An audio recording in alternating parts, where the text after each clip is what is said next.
بسم الله الرحمن الرحيم وبه نستعين ثم الصلاة والسلام على سيدنا ونبينا أبي القاسم المصطفى محمد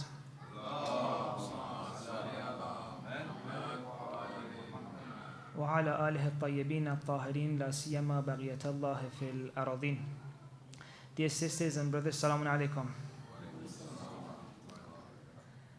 I hope you're all doing well. We're facing the last few days of Ramadan. Not much is left. So I thought it's a good idea to talk about what to do after Ramadan. I know it's a bit early, we still have a few days, but the excitement for the day of Eid is here. So I thought it's good to talk about 3 points on what to do after Ramadan is over. Without any further ado, I'll start with the first point because we also don't have much time. Many of us, we have established a routine for ourselves during Ramadan. There are certain things that we try to do every day, like read a few pages of the Quran, maybe listen to a talk, or come to the Islamic Center and participate in the program. So there are these things that we try to do regularly. We've quite established a habit, a routine in the month of Ramadan. And I think many of us, I'm not sure if that's the case with everyone, but many of us, we've seen the result of that in our life. We all feel a kind of difference between how our connection to God is during this month and how it was before. So as a result of this, we hope to keep the same connection we have with God in the following months. But one thing that we know is that it's quite unlikely to think that we can keep the same routine we had in Ramadan after Ramadan. Like in Ramadan, every night we came to the center, we read a few pages of the Quran, we listened to a talk. And because we were fasting during the day, we were also very conscious of what we were doing and if we were remembering God during that day or not. So what do we do afterwards? Is it possible to keep the same routine? I mean, it would be great if we could, but many of us probably won't be able to. So it's good to be realistic, and instead of trying to keep the same standard after Ramadan and then failing, which would just cause a lot of discouragement and would stop us from doing anything, it's good to try to have a minimized version of the routine you have for after Ramadan. And the best time to do it is now, because in Ramadan, we still have the spiritual energy, from the fasting, from coming to the center. So the best time to decide for what we want to do after Ramadan is in the few days that we have left. So I don't know what's your routine for Ramadan, like how many pages of Quran do you read every day? Try to have a smaller version of that for the months that are to come. So if, for example, you're reading 3 pages a day, try to say that I'll at least read 3 pages a week. At least, see what works for you. You're going to go back to work, you're going to go back to uni, life will get on the way. So try to find something that is realistic, because you want to keep with the plan. If you set a goal which is very unlikely to keep, then you'll fail, and that is not good, because it will stop you from doing anything afterwards. It's not like if you have a goal for 10 pages a day or 10 pages a week and you fail, you'll go for 9 pages. No, you'll totally leave it aside. That's what normally happens. So it's very good to have from now already set a routine for how you want to keep with your spiritual life after Ramadan. Write it down somewhere or on your phone, and make sure it's a realistic goal, because you won't have the same energy after Ramadan. That is unfortunate, but that's how life works, right? That was the first point. The second point is that although we said we won't have the same energy, but that doesn't mean that there wouldn't be opportunities for spiritual growth. Only one way of getting close to God, only one way of worship is to read the Quran, is to come to the center. Another way is to implement what we have read in the Quran in our daily life. And after Ramadan, we will have so many of these opportunities for spiritual growth. So many opportunities for putting into action what we have learned. We've attended 30 nights of lectures, 20 nights of lectures during Ramadan, and we've heard so many things, right? Although some of them, like this one, are probably not that informative. I can see some yawning faces, but there must have been some other great talks. You must have learned so many things, I'm sure, right? When is the time to act upon those? After Ramadan.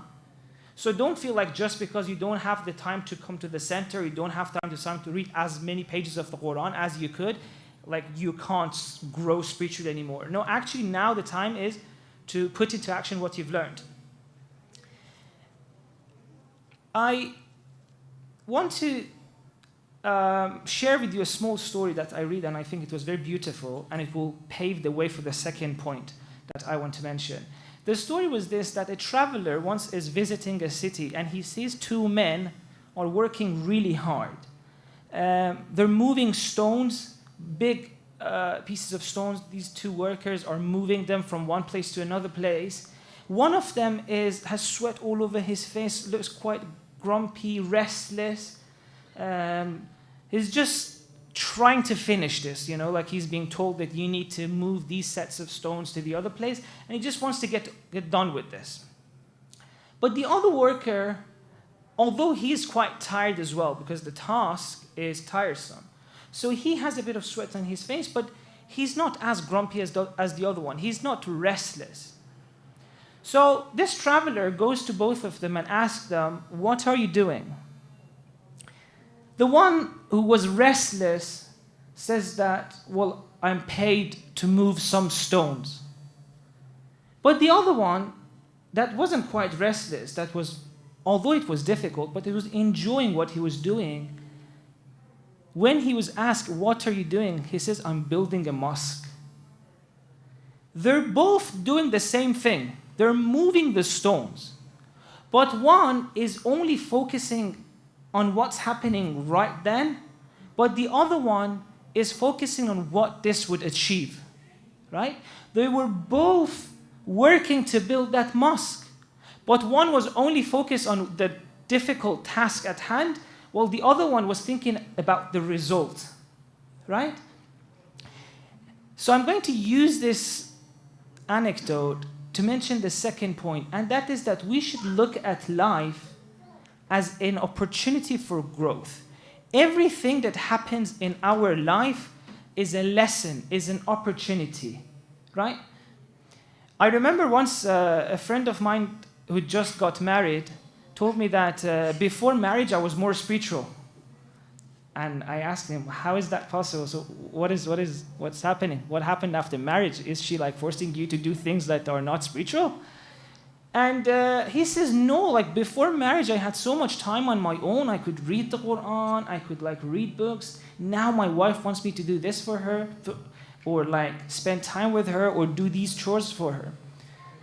And I told him, "Well, that just means that you have no idea what spirituality means. It's not that after marriage you don't have time for spirituality. It means that you don't have time for reading books. But who said books are spirituality? Everything that happens in our life is an opportunity for spiritual growth. Helping our partner, spending time with our family, or going through difficulties. You will see that now in Ramadan, we all had a sense of peace, many of us. A sense of connection with God that like made life easy. And during Ramadan, life is not much about our career or studies. In a way, the focus is more on our connection with God, our spiritual life. But definitely in few months, this will change, at least for many of us. Uni will come back into our life, work will come back, the pressures of life, the annoying mother-in-law, all of this will come back. And because the focus is not that much on the spiritual connection with God, these will start to annoy us. We will be annoyed. We won't have the sense of peace that we have now. But it's very important that during those times we need to remember that every time that we feel something's disturbing our peace, that is an opportunity for growth. That is what exactly we need to be doing at that moment, to be patient through that and to act well. Reading Quran in Ramadan is what we should be doing in Ramadan, but after Ramadan, every time something disturbs our peace, being patient in the face of that is what we need to do to grow. It's exactly what we need. So the second point is this, that know that the one in charge of this universe has set a unique curriculum for you. Every day of your life, the lesson that you would need for your spiritual growth will be presented to you. And how you behave and how you act and how you face that lesson determines if you will spiritually grow or not. So I want you to do this. And this is what I try to do as well. Next time that you feel like something's disturbing your peace, like someone's annoying you, I don't know, it could be a friend, it could be someone at work, it could be your children, anyone. Next time, just as soon as you realize that you're upset, someone's disturbing your peace, I want you to think of what I'm saying right now and know that that moment, what you're going through is exactly what you need for your spiritual growth. That is what you need to be patient with in order to get close to God. And this will change that experience totally. So instead of moving stones, now you'd feel like you're building a mosque. Instead of just dealing with a person who's making you angry or upset, instead of just tolerating them, now you know that, well, how I deal with this person is how I will get close to God. Notice how different these two approaches are. So in one, you're just trying to survive. You're just upset with someone. But in the second approach, not only you, like as soon as you catch yourself angry, or as soon as you catch yourself upset, you should immediately be happy. Oh wow, wait a second. This is actually an opportunity for me to grow, to get closer to God, to be a better human being. And this is a great news for two reasons. One is that it is, in a way, it's a kind of compensation for the fact that we won't be able to do the same amount of worship that we do in this month. And the second point is that it will help us go through the challenges of life easier because we see the point of them. Okay, so this was the second point. The first point was set a routine for yourself for after Ramadan. The second point was that look at everything that happens in your life, at all the challenges, everyone that disturbs your peace, anyone that upsets you, that angers you. Anytime that things don't go according to plan, like you have a meeting and suddenly like your car is out of petrol, you have to go to the petrol station and you know that means you'll be late. Anytime that one of these things happen that would normally ruin your calm, your peace of mind, and you're starting to get angry, you're starting to get restless, remember, that is exactly what you need in order to grow. So instead of looking at it as something that's stopping you, look at it as an opportunity. I'll just mention two beautiful hadiths from Imam Ali alayhi salam and then move on to the third point. I'll just read the hadith and then let's all look at it based on what we were just discussing. The hadith is this: in our life, we will have so many challenges, so many difficulties. If you are restless and if you're just trying to survive them, and if you're not patient with them, something worse will happen. You will get into a trial which is even more difficult. All of this is the hadith, although I'm rephrasing it myself, but this is the hadith. In your life, you will face challenges that if you are not patient with, a harder challenge will come for you. How can we make sense of this? Why is it like this? Why is it that if you're not patient with that challenge, instead of like it being removed, you'll be faced with a more difficult one? I think one way to understand this is to know that every challenge in our life is trying to teach us. Is like a teacher, an aid for us to practice patience, to practice our connection with God, to know that at the end of the day, what matters is not what happens in this world. So if the first challenge couldn't teach you this, that means you need a stronger teacher. So the next challenge will come, which is even more difficult. Now, let's read the second hadith. The second hadith says, if you are facing a difficulty in life, if you're facing a challenge, the best way to get rid of it is to be patient with it. Why? Because that means that you've learned the lesson that that challenge is trying to teach you. And as soon as you show that you've learned your lesson, well, there's no point for that challenge anymore, because that was only there to teach you something. And I'm sure many of you, especially those who've lived more, have seen this in life, that there were a lot of times that they really wanted something to happen.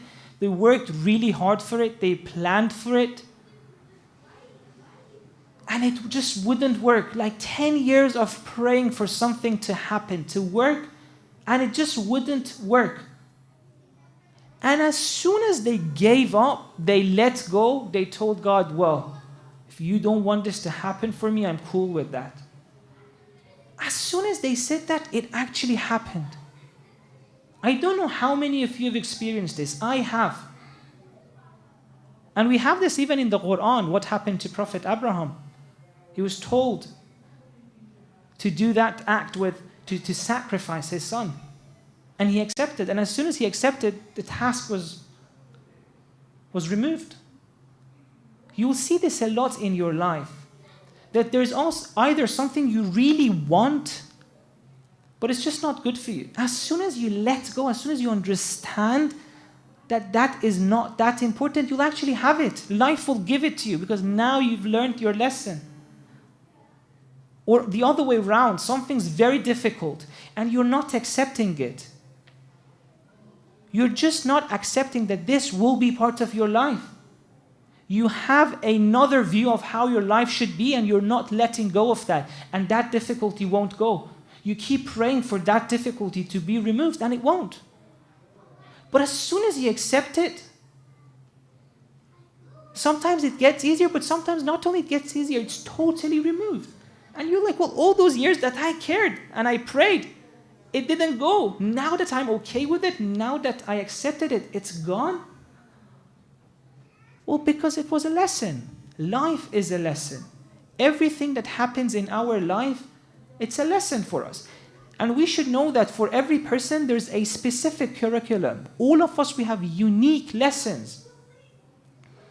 And we're in different classrooms. One classroom is our relationship with our partner, with her family, with his family. One is how we deal with friends. One is how we work in our business, in uni, with friends, with illness. All of these are different classrooms specifically designed for us so that we can learn something. So that was the second point. Look at life as if everything is a learning lesson for you. The third point is that definitely we have all achieved a certain level of spirituality during the month of Ramadan. So this is the third point. We've all achieved a level of closeness to God, alhamdulillah. There were things we did before that we have tried to do them less. Like if we wasted our time watching things that were not that beneficial, we've tried to reduce that. We've tried to be more aware of the things we say. If they're going to harm people, we're trying to backbite less, to lie less, or not lie at all. I mean, each person is trying in a certain area. And we're quite happy about that. It's good. We feel like we've achieved something, but something's going to happen. After Ramadan, Well, some of you may keep that, and that's great. But many of us, we may catch ourselves making the same mistake we tried 1 month to avoid. Or it could even be a sin that we tried to get rid of, but we see that, oh my God, 10 days after Ramadan, it's back. And the first time that you commit that mistake or sin, it's really difficult. It's in a way, it's even worse than the second time. Because the first time, it's so disappointing. You thought like you got rid of it. You thought like you're over this. But now it's back and you feel like, oh my God, all the effort, all these 30 days is wasted. It's lost. So I'm saying this the third point for that time, for a few days, or it could be a few weeks or a few months even, after Ramadan, that you catch yourself doing what you had planned not to do, and now you're totally disappointed. You feel like you're back to square one. I just want to tell you that no, you're not back to square one. Your efforts are not wasted. Just once committing the same mistake doesn't mean anything. Quickly forget about it and move on. Forget it, regret it, move on. Don't even think about it. We have this beautiful hadith that says, if you regret committing a mistake or even a sin, right after it's done, it won't even be written in the letter of your deeds. It doesn't just say it's forgiven. It says that it won't even be written. Right? And we know one of the signs of a believer is a person who, after he or she makes a mistake or commits a sin, feels bad about it. So don't think just because you made a mistake, you're not a believer anymore. It may happen. Regret it, forget it, move on. And don't think that you're back to square one. No. Each time, you'll survive longer. Now you manage to get rid of it for 30 days. Next time it will be 40 days. Next time will be 50 days. You'll eventually manage. And there are things that we will struggle with till the last moment of our life. There are things that we may never be able to get rid of. But what matters is that we're always in this process of trying to get rid of it, of never giving up, of always having hope that one day I will defeat you. This is all that matters. And of course, there's so many ways, techniques, methods to get help to remove them that we don't have time to talk about now. So this was the third point. Don't let failures disappoint you and stop you. And sometimes actually a mistake is a good sign. Not that it's good to do bad things, but it's good in a way that it informs us of a problem we have that we're just not aware of. You know, spiritual growth has different levels. And sometimes you succeed at a level, you feel closeness to God, and you feel like, oh my God, I did it, I achieved it. Like I ended spiritual growth, like I'm at last level. MashaAllah, next Ramadan I will be with angels, right? There are some of us, one time we wake up for Salat al-Layl, and we feel like now I have spiritual powers. I can walk on water, or I'm next level. It's the imams, and then it's me.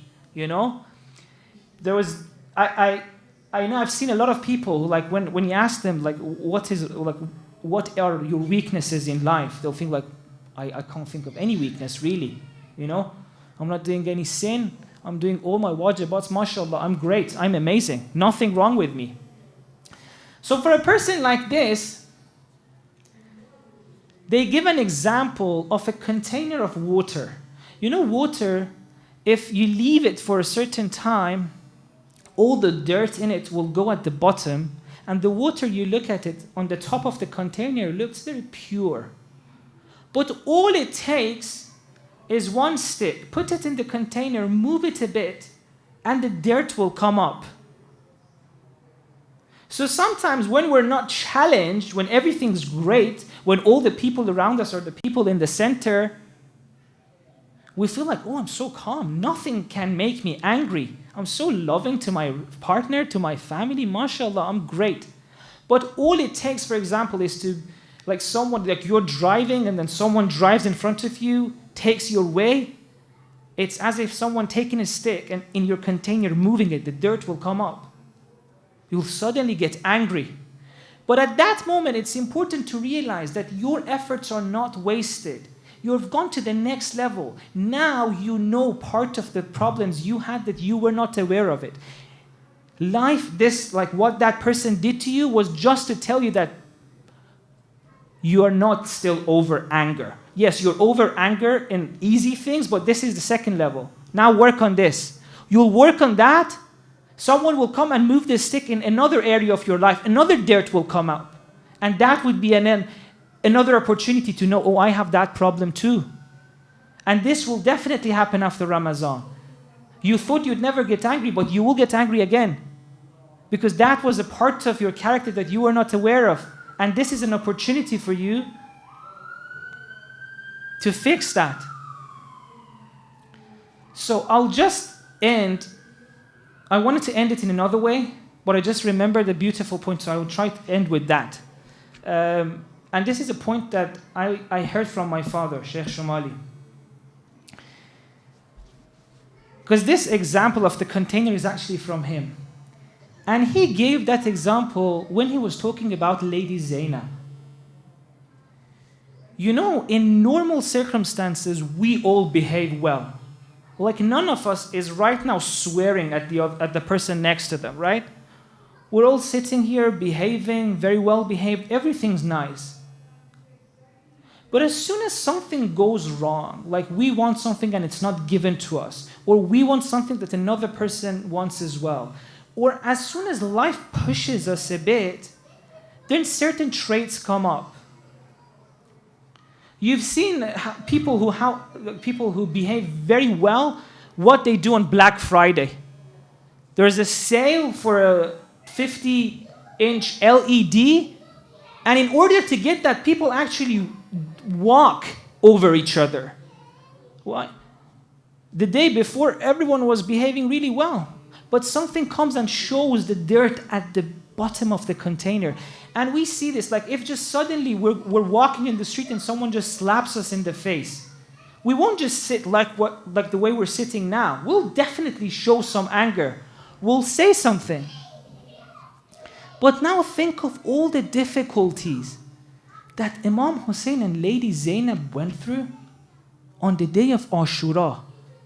It's as if someone picked the biggest stick they could think of and moved the water in the container, and not even one piece of dirt came up.